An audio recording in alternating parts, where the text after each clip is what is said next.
are citizens, they have the documentation of citizenship and the rights of citizens. They go about their business, earning a living, receiving benefits from the state, paying taxes, voting for the Knesset, being represented in the Knesset. They have 15 or so Knesset members. There was a minister in the government before. They have a Chief Justice in the Supreme Court. They do everything as normal citizens do in everywhere else. They are citizens. This is an absurd statement. They are not citizens of Israel. They cannot live in any Jewish settlement, as you know, just 1 week ago. And Hanina Zohri was kicked out from the Knesset. Zohri, as far as I know, she's a Knesset member. Yes. It's true that she did participate in this Turkish provocation against Israel, but as far as I remember, she is a Knesset member. And her citizenship is... She's not an Israeli citizen. Yeah, I don't know what you're talking about. well, you know, And you can say whatever you like, but we should try and stick to facts. Yes, We have a panel here, and now it's the turn of the panel to express their opinions, views, questions. Please, Mr. Gideon Bolotowsky, would you come here? Is it better so, or Just as a point of order to the previous questionnaire, there was an Israeli ambassador to this country. You're definitely in the wrong country with your argument. Who was an Arab? Here, here.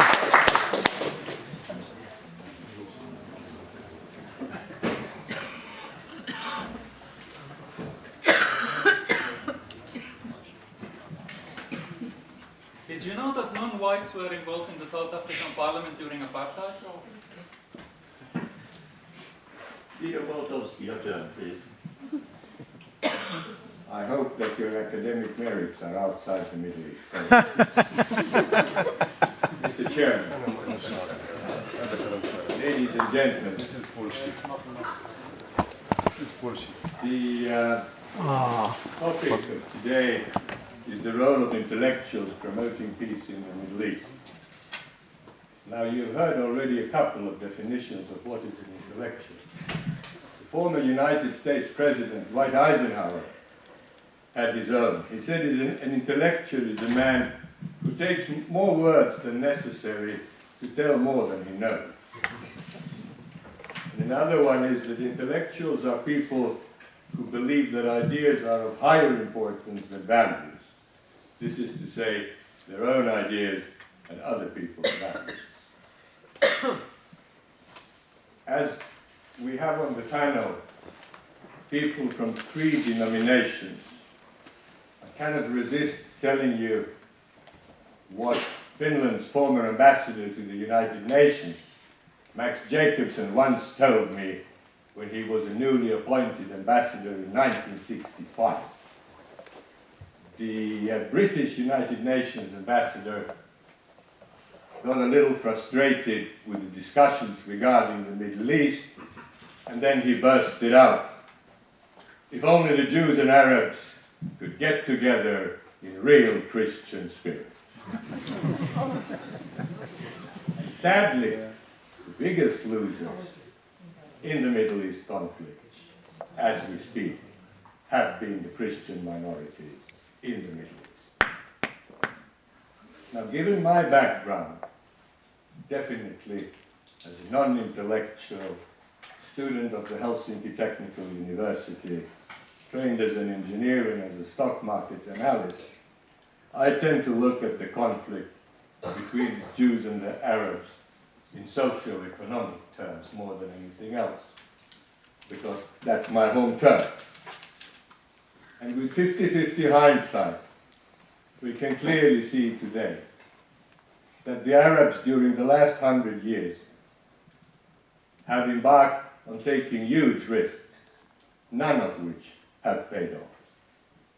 They've suffered tremendous losses, politically, financially, and socially. The Arab societies today are one of the most backward societies on our planet. And were it not for the oil, they would have dropped out of the wheel of development completely. They're all dictatorships of one kind or another. The human rights record is dismal. 50% of their population are below 20 years. Their unemployment rates are staggering, corruption is endemic, and the only outlet they have to vent their anger and frustration is the mosque. This cocktail is indeed a fertile hotbed for radicalism and terrorism. Those responsible for this humiliating condition of the Arab world are, of course, the Jews and Israel.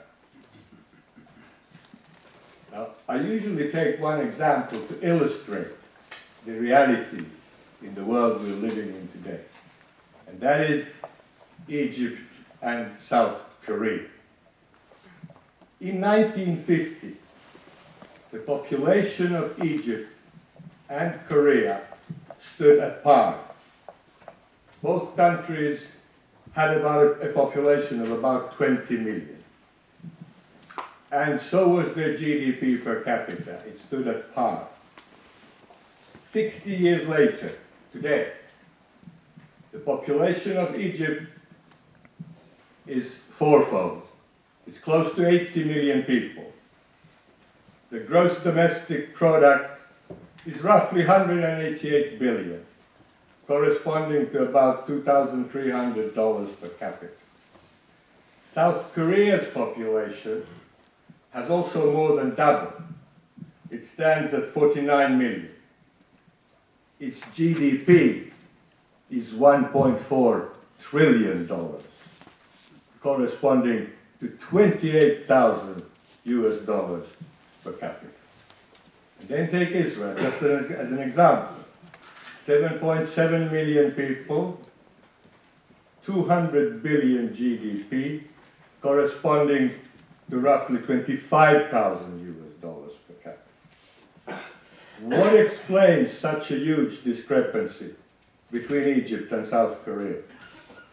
What is it in the Arab societies that have prevented them from developing? Just suggest that we all read, for instance, Professor Bernard Lewis's excellent small booklet called What Went Wrong? Well, the answer is basically everything went wrong in the Arab world. And would they have been even more backward without the emergence of a vibrant democratic Jewish state in their midst, which forces them at least to peep at how progress looks like across the border? The answer is probably yes. Now, just to give you a very brief GDP overview. Of all Israel's neighbors, including Saudi Arabia, which is the only country with double-digit in thousands GDP per capita, and it's not thanks to their ingeniousness, but it's thanks to oil, which is 100% of their export. You have 142 million people surrounding Israel. Saudi Arabia doesn't have a border, but I include it. With a GDP of 680 billion. And then you have Israel with a GDP of about a third of that, with 7.7 million, 1/20. And if you exclude Saudi Arabia, you have a GDP in Israel which is 10 times that of all their neighboring countries per capita. Now, the demonization of the Jews in Israel has been going on and is continuing as we speak. There are today 40 Saudi-sponsored schools in the United Kingdom, teaching more than 5,000 pupils, according to the official Saudi curriculum in the United Kingdom.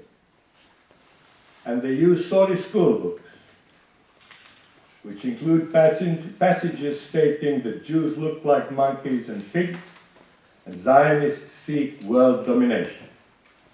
Last week, a week ago, the British Minister of Education, Sir Michael Gove, explicitly forbade the use of anti-Semitic school books in Britain. Sir Michael is a former journalist of the London Times, and he wrote the following: "A cruel deception is being practiced on the Israeli people. They are being invited to surrender territorial security for pledges of future good conduct, real estate for promissory notes.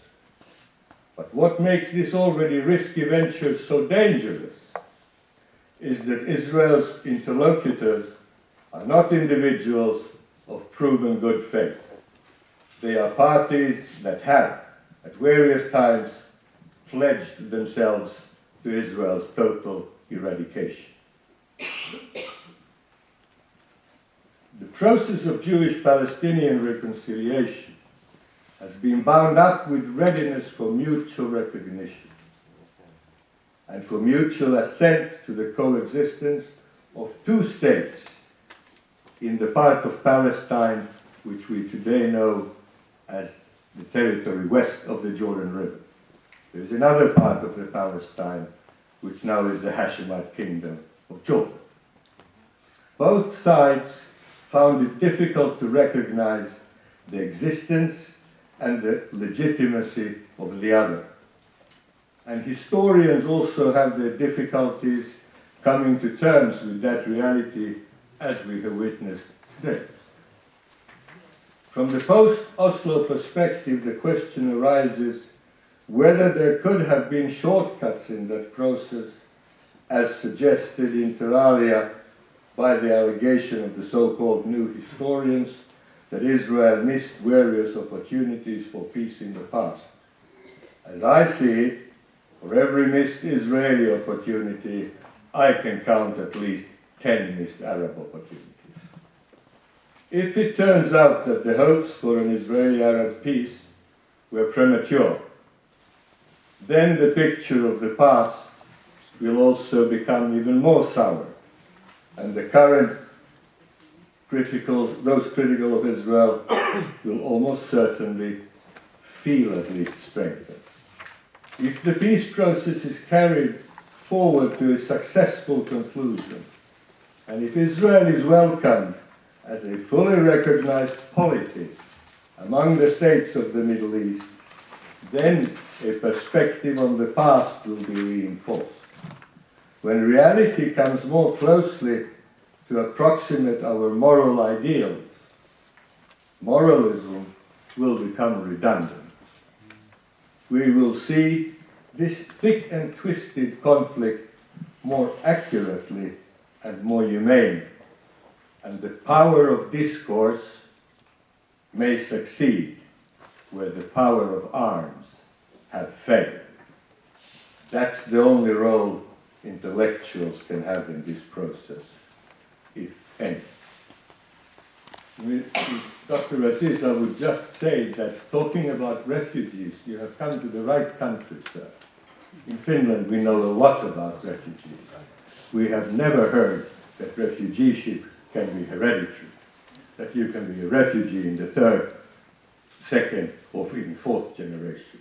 We had 450,000 Karelian refugees in the aftermath of World War II in this country.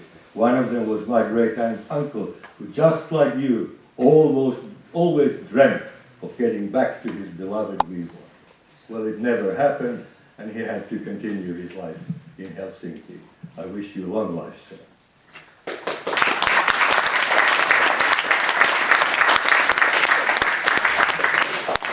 Mr. Hajjal, please.